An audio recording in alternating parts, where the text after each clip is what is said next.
Hey guys, JC Smith here. Today is day 3 of this project, first morning. Brandon's got all this cleaned up. It's all buffed up, ready to go. We are getting ready to slide. You see, he cleaned all this up so it'll slide in easy and make for a nice weld. We're going to slide this together and we're going to bring you along. So give me a second to get this set up and go from there.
fit right there. All in.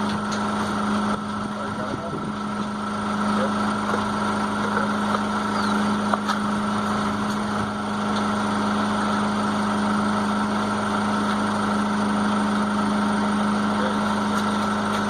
There we are. That pry bar's put up.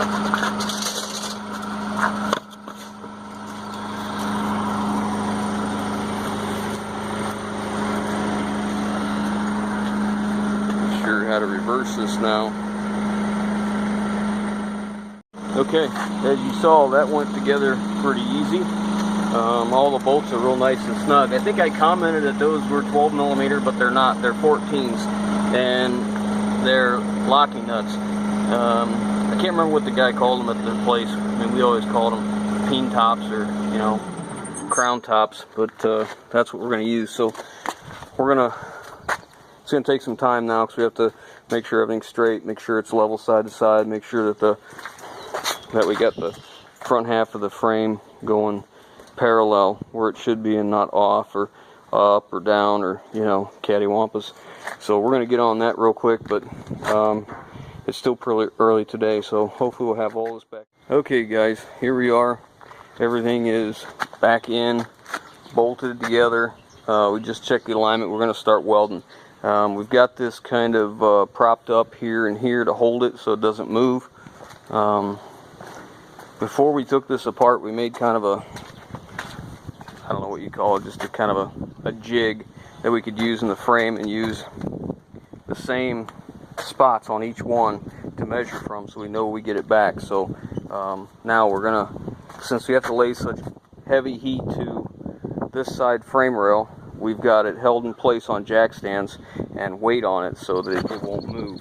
But you can see Brandon's got this welded in. It's really nice, ready to go. So we're gonna get this cap that goes in here next. It's a piece of steel that ties these two together and ties it into this cross member and then ties the bottom together. So we're gonna do that on both sides, and we'll put this one in, and then we will take the weight off that side frame because we don't want it to move, and we'll lift it, we'll check it, we'll see where we're at, and we'll put it back, make sure everything's okay before we do like the final finish welds to everything. So hang on, we'll show you more in a minute. There you go guys, I'm going to show off some of my son's nice welding here.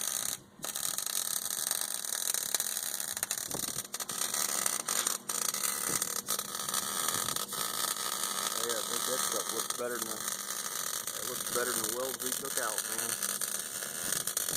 Does a fine job.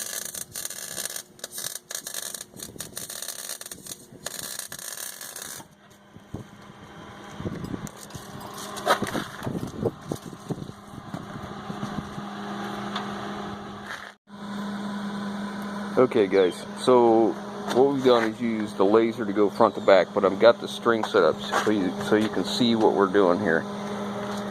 The string goes from front to back. You can see how that is. And then what we do is we go along several places amongst the frame and go on this side, go all the way down the frame at certain points like body mounts or wherever you want to choose. So every so often measure all the way down and then come on the other side. And we want to make sure that we're set up the same with our string or laser, whatever you got to use. And you just do the same thing again. You just come down through and you make sure that everywhere you measured before, you are the same, and then your frame is straight. Laser makes quick work of this, but I wanted to show you with string so you could see just how easy this can be done. And you can do the same thing with the height. You set up something on the tail end of your frame up there, stretch your long string or a laser, and then set something up here to be the other end, the receiver, and then just measure down through all the way. That way you know that your frame is sitting correctly this way to this way, and it's not like this or like this when you put it together. We just laser leveled it all out, and we are within 1/64th from this corner to that corner, and so on and so forth. And that's sitting on, jack stands, so there's no suspension involved. So there you go.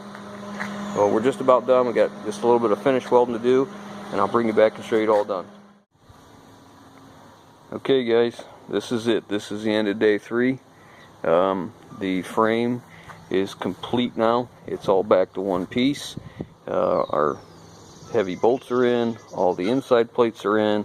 Brandon just finished up these inside plates. This is what ties the frame, the rear section of the frame, the splice joint, and everything together here. And I can only assume that that is what gives it its strength from doing this also. So that's why they bring this out like this. But it turned out really, really good.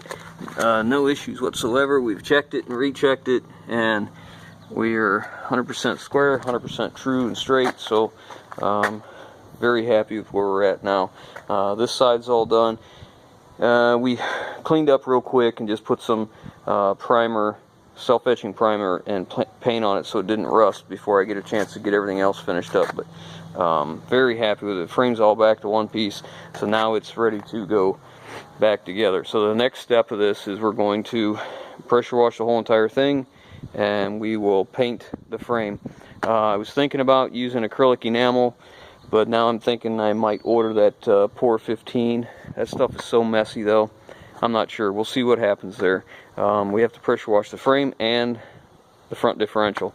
That front differential's been sitting around in a gravel driveway, and I mean it shows it too. So that needs to be all cleaned up and painted, just like I did in the F550 truck. We cleaned that one up and we used self-etching primer and we painted it and it turned out really nice. So that's the next step.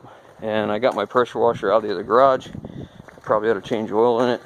That's we gotta get the battery back in it too. But it's a heated pressure washer, so that'll really help. A good portion of what's on this is just mud, but it's been on there so long that it has allowed it to start to rust in a few places. So I'm hoping the pressure washer is going to take the majority of that off. And whatever it doesn't, I'm not going to go through the trouble of sandblasting. It's just very, very light, so that's all it's going to get. But that's it for now. So hope you guys enjoyed it. If you did, give us a thumbs up. We appreciate that. And comment, subscribe if you haven't already.